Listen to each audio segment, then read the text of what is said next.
Bueno, aquí estamos de regreso. Veíamos las imágenes que decían debate caliente, refiriéndose a lo que sucedió con el presupuesto, la votación del presupuesto en diputados la semana pasada, los incidentes, los detenidos. Bueno, le damos la bienvenida ya a nuestro próximo invitado, ex secretario de Seguridad, ahora senador provincial por Unidad Ciudadana, Sergio Berni. Gracias por estar aquí. ¿Qué tal? Buenas tardes. Bienvenido.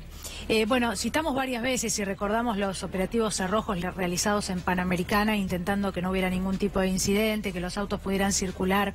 Ahora el tema es el presupuesto, lo decía yo, y todo lo que pasó la semana pasada, ¿no? ¿Cuál es su mirada? No, lo que pasó la semana pasada fue nada más que una operación de manual típica de un gobierno que no podía presentar ante el Fondo Monetario Internacional una foto con un presupuesto votándose en el Congreso y más de 500.000 personas en la calle en contra de ese presupuesto. Así que hizo lo que sabe hacer, generar una cortina de humo y a partir de ahí disuadir y persuadir a muchos de los que estaban encabezando la columna para que se retiraran y de esa manera poder garantizar unos focos de disturbio nada más y que al otro día el Fondo Monetario aprobara el presupuesto. Este gobierno cuando llegó se propuso ponerle un límite a los movimientos populares, Berni. Eso es lo que se propuso, hasta ahora no lo ha logrado. De hecho, lo primero que ha hecho la ministra Patricia Bullrich fue sacar un protocolo antipiquete que hasta ahora fue todo un fracaso. Bueno, en su momento, de hecho, cuando anunció ese protocolo antipiquetes, dijo el objetivo va a ser, si en 5 minutos no se desaloja una ruta, actuar rápidamente. La verdad es que no fue necesariamente así, porque es algo que después no se puso en práctica, pero sí, cada vez que hay algo que se vota en el Congreso de la Nación, o por lo menos de la reforma jubilatoria, la situación es la misma. Sí, no solamente eso, no nos olvidemos que cuando se puso en práctica el protocolo para desalojar piquetes, terminaron con la muerte de Maldonado, con la muerte de Nahuel en Bariloche y con la muerte de un chiquito de 13 años en el Chaco. Pero el gobierno de esto no se hace cargo, ¿eh? No se hace cargo de nada, pero bueno, es lo que ha pasado. Digo, de la vinculación de que la muerte de Santiago Maldonado se produce porque en realidad estaban cortando una ruta y el desalojo de esa ruta lo lleva hacia el borde del río. Sí, pero el ingreso a Gendarmería sin una orden judicial es el nexo causal entre la muerte de Maldonado y el accionar de la Gendarmería. Leí una encuesta el fin de semana y les preguntaron al núcleo, por lo menos de Cambiemos, quién era el mejor ministro que tiene Mauricio Macri, y los adherentes a Cambiemos dicen que la mejor ministra es Patricia Bullrich. ¿Coincide? Yo creo que la ministra Bullrich es una buena ministra, para mí la mejor ministra que tiene el gobierno. Eso no significa que sea bueno, ¿no? Es la mejor ministra desde el punto de vista de la comunicación política, está permanentemente explicando lo que no puede explicar el gobierno, pone la cara por el gobierno cuando otros no la pueden poner. Lo que pasa es que es una ministra de Seguridad y le falta a ese ministerio le falta, por sobre todas las cosas, el peso de un secretario de Seguridad que pueda conducir la fuerza de seguridad, que hasta ahora no lo hemos visto. Y respecto de la lucha con el narcotráfico, ya vamos a volver a los incidentes, a los dichos de Pichetto, bueno, lo que dijo Bullrich en las últimas horas sobre la cumbre del G20, pero parte de su gestión también tiene que ver con la lucha contra el narcotráfico. Fue la propia Carrió, desde adentro, desde Cambiemos, quien dijo que en realidad le plantan algo así como una farsa y que los números en realidad no están mejorando en relación a la gestión anterior. Mire, la verdad, yo no creo en los dichos que ha manifestado la diputada Carrió. Yo creo en la transparencia de la Gendarmería y la Prefectura. Lo que sí creo que la ministra no tiene el control y el control político de la Fuerza de Seguridad. Las Fuerzas de Seguridad hoy están autogobernadas y yo creo que la diputada Bullrich se refirió a eso. Hay mucha diferencia entre el autocontrol y el control político de una Fuerza de Seguridad, es lo que hace prácticamente un modelo distinto a otro en materia de seguridad ciudadana. ¿Tienen que volver a la Argentina para usted propuestas que puedan profundizar los ideales de igualdad? ¿Esto usted hoy lo está viendo? Mire, todos los republicanos tenemos ideales de igualdad y libertad. No sé a qué se refiere a valores de igualdad. A la desigualdad que hoy está llevando adelante el gobierno con sus políticas. Y sí, por supuesto, este es un gobierno que lo único que ha hecho es aumentar las brechas de la desigualdad. Y la desigualdad es falta de oportunidades, y la falta de oportunidades sabemos que por un lado va hacia la frustración en el crecimiento de un país como tal, y por el otro lado va la generación de violencia. Bernie, hablamos de generación de violencia, y yo cuando comenzábamos a hablar hacía referencia a aquellos operativos Cerrojo, entiendo que lo llamaban así, en Panamericana lo hemos cubierto muchísimas veces, ¿no? Tratando de que los autos pudieran circular, a veces era una constante, varias semanas consecutivas, y muchas veces, si no la mayoría, no quiero ser injusta ni equivocarme, pero sin que hubiera ningún tipo de incidente grave, de personas heridas, esto se lograba. Nunca hubo personas heridas. Bueno, efectivamente, esto se lograba. Mi pregunta ¿es posible hoy, cuando hay una movilización en el Congreso de la Nación, frente al Congreso, todos vimos las piedras que estaban en contenedores y que se dejaron ahí, que parecía casi intencional, pero ¿es posible controlar una manifestación de este tipo frente al Congreso de la misma manera? Sí, claro, por supuesto que es posible, de hecho lo hemos hecho miles y miles de veces. ¿Cuántas manifestaciones hemos tenido nosotros, cacerolazos, movilizaciones al Congreso, y nunca hemos tenido ningún inconveniente, y con muchísima, pero con muchísimo menos despliegue policial que lo que hemos visto? Uno de los errores tácticos en la conducción operativa de la Fuerza de Seguridad en estos despliegues fue haber puesto la policía de la ciudad entre el objetivo y los manifestantes. Eso me parece que es un error táctico muy, muy importante, al menos que lo que se haya buscado sea eso, el conflicto, el desborde y la reacción rápida de la policía para dispersar. ¿Usted cree que el objetivo era ese, para que al día siguiente se hablara de los detenidos extranjeros? Yo no tengo ninguna duda. Le vuelvo a repetir, lo último que necesitaba el gobierno era una foto con 500.000 manifestantes en la puerta del Congreso repudiando el acuerdo hecho por el Fondo Monetario Internacional para la Argentina. Ahora, no vamos a justificar la violencia para nada, pero hoy, ¿qué estímulo le da el gobierno a la sociedad para no manifestarse? Ninguna, Bernie. No, este es un gobierno que le molesta a la gente en la calle. De hecho, el que muchas de las organizaciones sociales hoy no estén presentes en la calle tiene un costo para el gobierno, que obviamente lo pagamos todos los argentinos. Hay que decir que este gobierno que se jacta de que se va a terminar con el populismo, y cuando hablaban del populismo hablaban de los planes sociales, este es un gobierno que ha multiplicado casi por 10 los planes sociales, con una diferencia: lo hace a manera discrecional y sin ningún control del Estado. Ahí tenemos en pantalla las palabras de la ministra Patricia Bullrich, ¿no? Al comienzo del programa yo hablaba de, la posibilidad de que desde el gobierno nacional haya temor respecto de la cumbre del G20, ¿no? Siempre dicen que van a pasar, pero hemos tenido todos diciembres tranquilos y este año esperamos tener un diciembre también tranquilo. Entiendo que hay una segunda declaración que tiene que ver con la cumbre del G20. Bueno, lo que dijo la ministra es que no se va a permitir que haya mochilas con piedras, para que no haya ningún tipo de incidente. De hecho, ya se ha decretado un feriado, tal vez con la intención de que no haya gente en las calles. Hablo de las redes de contención. Hemos tenido 55 reuniones del G20, todas perfectas. La seguridad del G20 está absolutamente garantizada. ¿Cree que es así respecto de diciembre y de la cumbre del G20? Sí, yo creo que diciembre va a ser un diciembre en lo que respecta a la calle, a lo que todos creen. Cuando uno habla con diferentes actores de diferentes arcos políticos, todos le tienen mucho miedo a diciembre. Yo creo que diciembre, en lo que respecta a la protesta social, va a ser un mes como todos los meses de diciembre. Y en cuanto a la garantía de que la seguridad para el G20 va a estar concretada, es responsabilidad de la ministra que así sea. Bernie, lo llevo por unos minutos al plano electoral. Hugo Jaime, el encuestador, este fin de semana dijo que si el peronismo se unifica, se termina Cambiemos. Pero el gobierno quiere a Cristina por un lado, al peronismo dividido, para que Cambiemos pueda ser reelecto. ¿Qué piensa usted?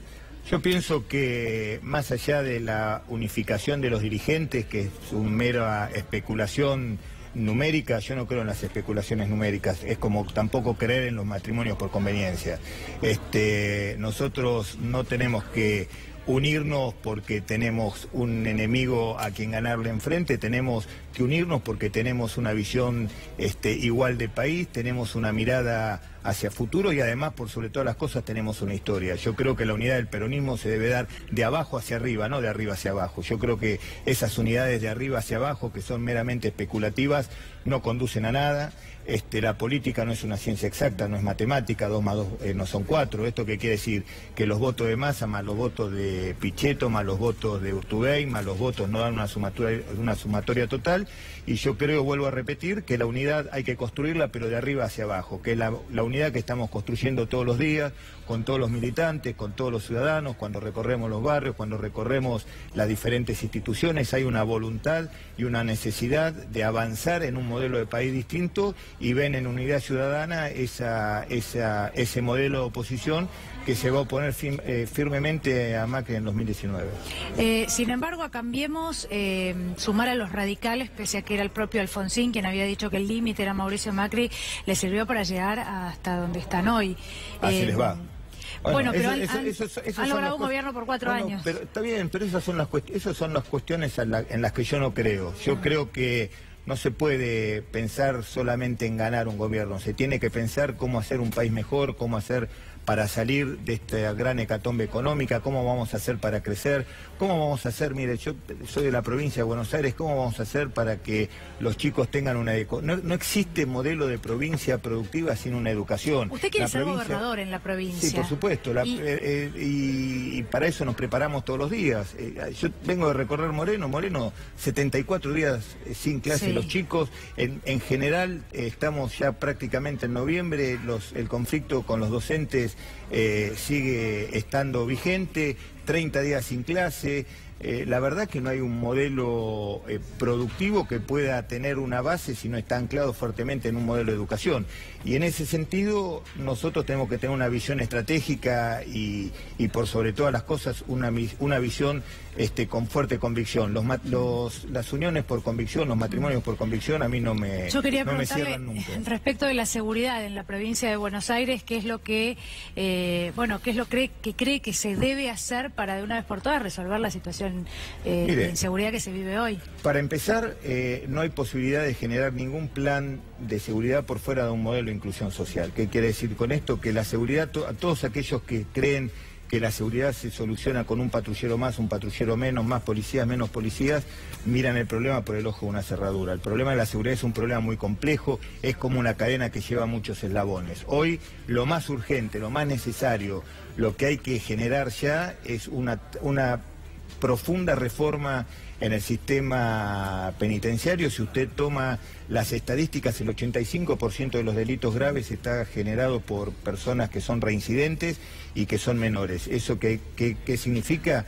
Que ya fue detenido por la policía, pasó por la justicia, fue condenado, y el que está fallando fuertemente en este momento es el sistema penitenciario. Que hay que hacer no solamente una fuerte reforma, sino generar las condiciones para que ese recluso recupere la libertad con trabajo. Por eso yo estoy totalmente convencido que las cárceles tienen que ser no solamente una forma de generar formación de trabajo, sino además de estar al servicio del Estado. Los presos tienen que ponerse a trabajar, el Estado tiene que capacitarlos, mientras cumplen su condena tienen que trabajar para no solamente solventar los gastos de su detención, sino también para que tenga un ingreso de su familia, sí. Porque cuando usted nosotros recorremos las cárceles, hablamos con los detenidos, visitamos a las familias de un detenido tienen 6, 7, 8 hijos que si no tienen ningún ingreso, los hijos siguen el camino del padre.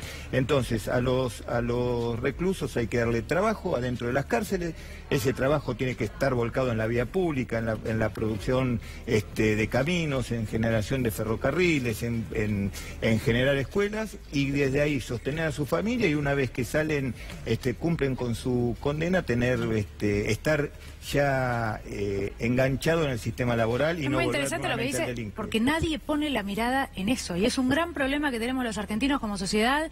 Si no logramos que quienes están detenidos y cumplen condena logren una reinserción y cuando salgan no vuelvan a cometer el mismo delito, estamos como atrapados. Pero esto es algo que nadie plantea, o parece que no. Están ahí y ahí quedan. Yo lo vengo planteando hace mucho tiempo, lo que pasa que no hay mejor sordo que el que no quiere oír.